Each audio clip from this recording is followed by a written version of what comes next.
Halo beban keluarga, semoga kalian selalu sehat ya, baik fisik maupun mental. Kali ini saya akan merangkum film yang berjudul Safe House. Dibintangi oleh aktor senior yaitu Denzel Washington, dan lawan mainnya adalah Ryan Reynolds. Safe House merupakan tempat yang sangat rahasia milik agen CIA untuk tempat perlindungan maupun ancaman, atau tempat untuk menyembunyikan orang dari hukum, tindakan berbahaya, atau lebih sederhana lagi adalah rumah aman. Sudah dipastikan film ini akan memacu adrenalin kalian, karena adegan dan cara bertarung Denzel itu sangat amat dingin tapi mematikan.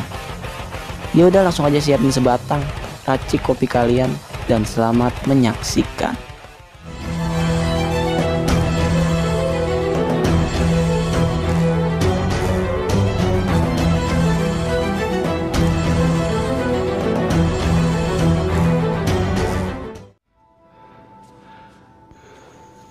Kisah akan diawali dengan sepasang insan yang sedang berbincang perihal rencananya ingin transmigrasi. Dia adalah Matt dan pacarnya bernama Anna. Hubungan mereka terlihat baik-baik saja seperti sepasang kekasih biasanya. Nampaknya Anna tak mengetahui dan Matt pun tak pernah menceritakan apa pekerjaannya. Bahwa Matt adalah seorang agen CIA, tepatnya menjadi penjaga safe house setahun belakangan.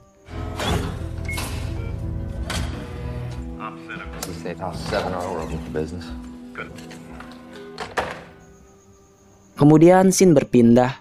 Dialah Tobin Frost, mantan agen CIA yang terlihat bertransaksi dengan seorang pria. Alec pun memberikan kotak yang berisi sebuah file dan menjelaskan jika file itu akan membuat dunia mereka menjadi kecil.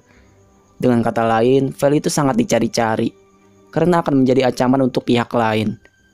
Frost yang terbiasa dengan tatapan dingin tak terlalu memperdulikan ucapannya. Ia pun pergi dan menyalin data file itu. Lalu kemudian ia mengiris kulit pinggangnya dan menaruh file itu di sana. Tak lama ada seseorang yang ingin menyergapnya, tapi jelas orang itu mudah dikalahkannya.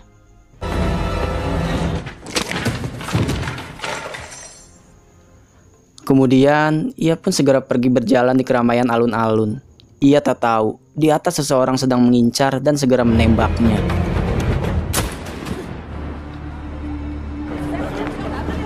Ternyata dia salah sasaran. Yang dia tembak merupakan orang biasa yang tak tahu apa-apa. Frost dan Alex sendiri di tempat yang berbeda. Namun saat di pertengahan jalan, tiba-tiba saja seketika mobil yang ditumpangi hilang kendali. Kemudian Frost pergi secepatnya. Langkah kakinya menyusuri keramaian. Lalu sampailah dia dan menyerahkan diri di kedutaan besar Amerika Serikat di Cape Town. Lalu scene berpindah ke markas CIA Inggris, menampakkan seorang wanita bernama Linklater. Dialah agen yang pernah satu divisi dengan Frost dulu. Dipimpin oleh Harlan Whiteford, mereka meneliti riwayat Frost yang pernah bertugas di beberapa benua dan mengambil keputusan bahwa Frost harus dibawa ke safe house. Kemudian adegan beralih. Di tengah sepi dan heningnya ruang, Matt mendapat telepon bahwa dia menerima reservasi penginapan, di mana hal itu membuat dia kembali melancarkan kebohongan pada pacarnya. Beberapa waktu setelah itu, Matt kedatangan tamu yang telah dikirim oleh Linklater. Mereka adalah 6 orang penjaga di bawah pimpinan Daniel yang membawa Frost untuk diinterogasi. Mulailah Daniel melontarkan pertanyaan, siapa, di mana, dan apa tujuannya ke Cape Town. Di mana pertanyaan itu terkesan sangat menyudutkan bahwa Frost merupakan seorang pembelot yang telah mengkhianati negara. Tapi dia tetap bungkam, hingga mereka pun menyiksanya agar Frost membuka suara.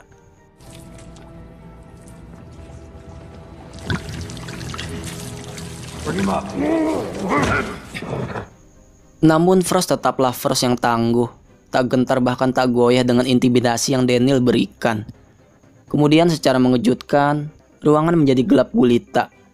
Alarm peringatan menyala menandakan bahwa ada pihak lain yang berhasil menyelinap ke sini. Mereka pun cepat bersiap pada posisi, dan tiba-tiba saja ledakan tersebut disusul oleh munculnya sekelompok orang. Ternyata mereka adalah orang yang gagal menembak Frost sebelumnya. Lalu Daniel dan timnya terlibat aksi tembak-menembak, hingga satu demi satu mulai berjatuhan karena timpangnya jumlah mereka. Sementara Frost di dalam dijaga oleh 1 orang. Namun karena semakin terpojok, pria yang menjaga Frost ikut keluar dan meninggalkan kunci itu pada Matt.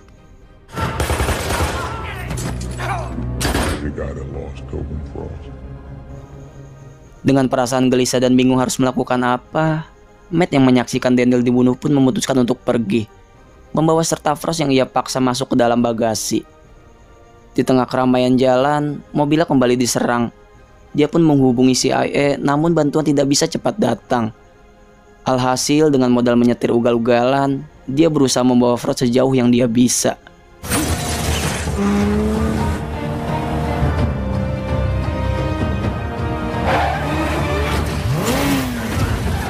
Lepas dari jeratan musuh, Frost tidak berdiam diri melainkan berhasil mendobrak bagasi dan balik menyerang Matt. Hingga mobil yang mereka tumpangi berakhir menabrak dan berhenti.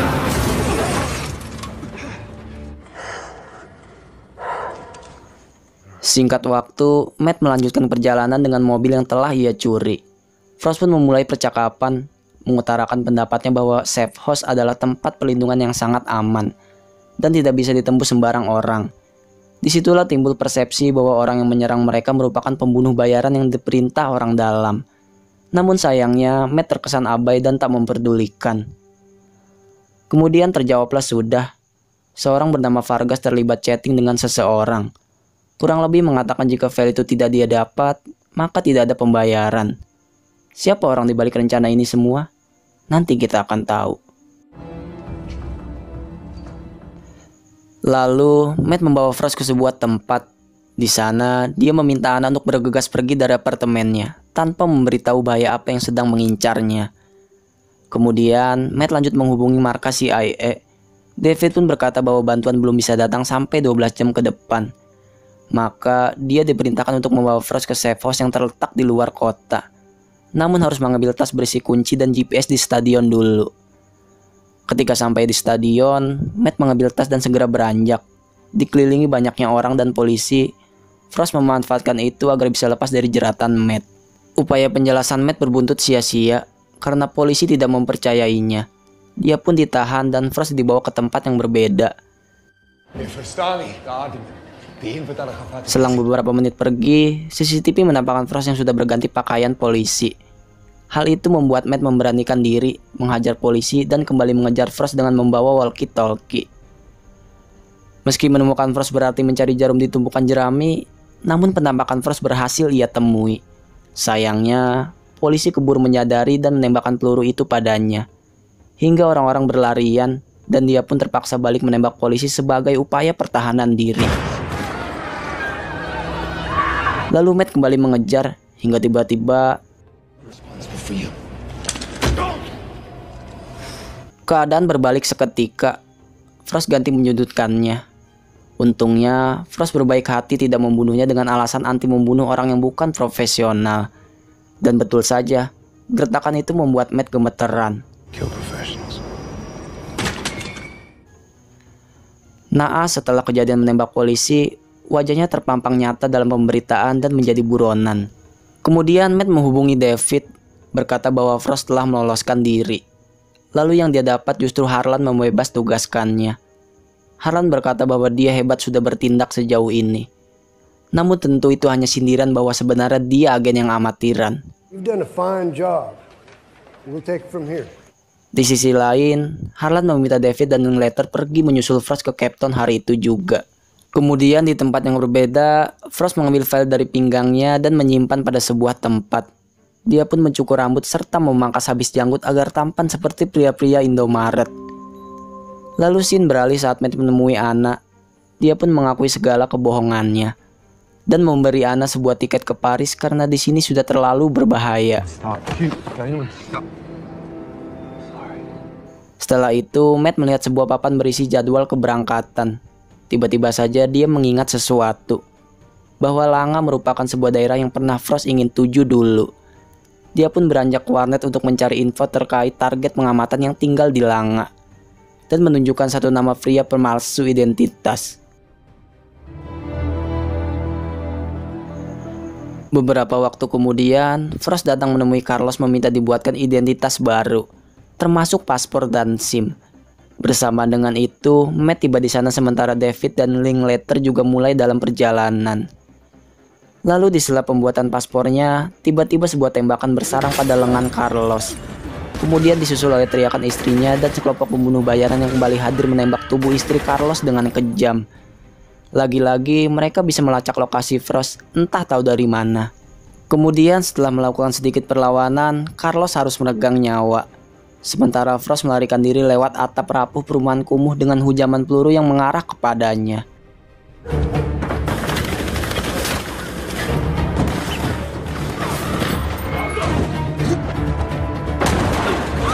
Hampir tertembak, Matt datang di waktu yang tepat. Mereka pun lekas pergi, namun tak berselang lama kembali disergap. Gedung yang gelap menjadi tempat persembunyian mereka. Sesaat kemudian, pembunuh bayaran kembali menemukan mereka. Dan Frost harus terkena tembakan yang membuat ia murka. Membunuh satu persatu dengan wajah dingin bak salju di kutub utara. Di lain sisi, Matt berhasil memaksa salah seorang menjawab siapa yang memerintahkan mereka. Dan mengejutkan, bahwa CIA lah yang telah menyuruh mereka. Tapi apa alasannya? Benak Matt tidak percaya. Namun nampaknya Frost tidak begitu terkejut lagi.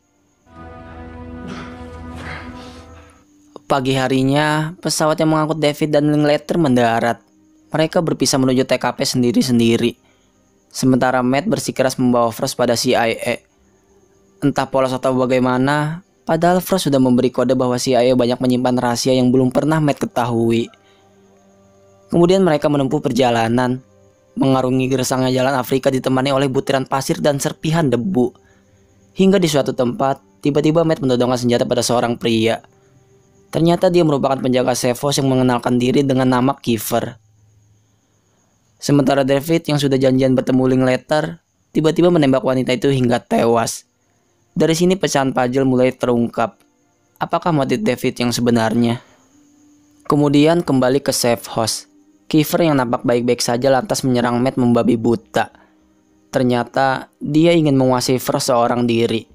Dia iri dengan tangkapan Matt, karena bagi siapapun penjaga yang berhasil menangkap sang legenda, pasti akan diberi kompensasi berupa jabatan yang tinggi.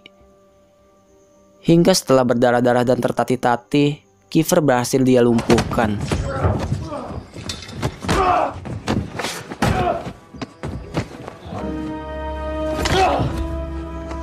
Hampir terbunuh konyol, Matt pun bertanya apa yang sebenarnya Frost bawa. Dengan tangan masih terborgol, akhirnya Frost menjelaskan jika file yang selama ini dia bawa berisi sebuah rahasia kotor para intelijen, daftar korupsi, serta tindak kriminal CIA ada di dalamnya. Itulah mengapa selama ini dia diburu dan ingin dibunuh. Penjelasan itu Matt terima dan dia pun memberi kunci pada Frost agar sama-sama pergi dari sini. Namun Frost justru mengambil kembali file itu dan pergi seorang diri. Beberapa waktu kemudian, Matt membuka mata. David pun ada di hadapannya dan menjanjikan jabatan yang lebih tinggi. Dia juga berkata jika Frost pergi setelah membunuh Kiefer dan Linklater. Hal itu Matt jawab bahwa dia telah mengetahui semuanya. File tersebut berisi nama David, serta dalang dibalik pembunuh bayaran juga David yang merencanakan. Lalu tiba-tiba mereka dikejutkan dengan kedatangan Frost.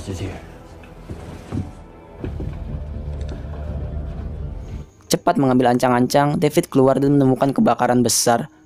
Lalu yang terjadi selanjutnya, David terlempar tragis dan tak sadarkan diri. Tersisa dua pembunuh bayaran yang tetap tidak ada apa-apanya dibanding Frost yang menyerang dengan tenang dan pasti.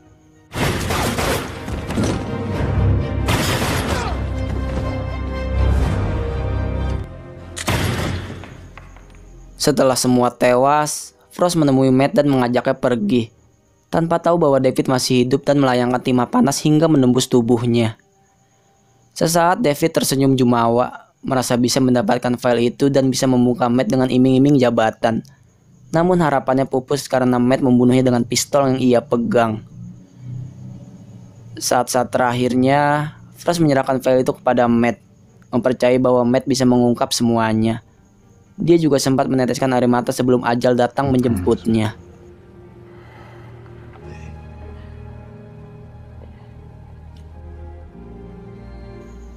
Singkat waktu setelah Matt pulih dari lukanya, dia menemui Harlan dan memberikan beberapa penjelasan yang dirangkum dalam sebuah berkas. Dia juga ditawarkan jabatan tinggi, namun masih mempertimbangkannya. Lalu Pak Tua nampak kebingungan, menyinggung perihal file yang dia jawab dengan wajah lugu dan tidak tahu. Didn't say anything about a file, sir. Thank you. Hingga saat di jalan, dia membuka ponsel, mengirim sesuatu, dan secepat itu media mengungkap fakta bahwa seorang tanpa nama baru saja mengirim file di mana terbongkar rahasia korupsi dan kriminal intelijen dunia. Kongres pun menangkap Harlan selaku Deputi Direktur CIA untuk diberikan kesaksian. Adegan yang mengakhiri film ini adalah kedatangan Matt ke Paris, menatap seorang wanita dari kejauhan dan menghilang.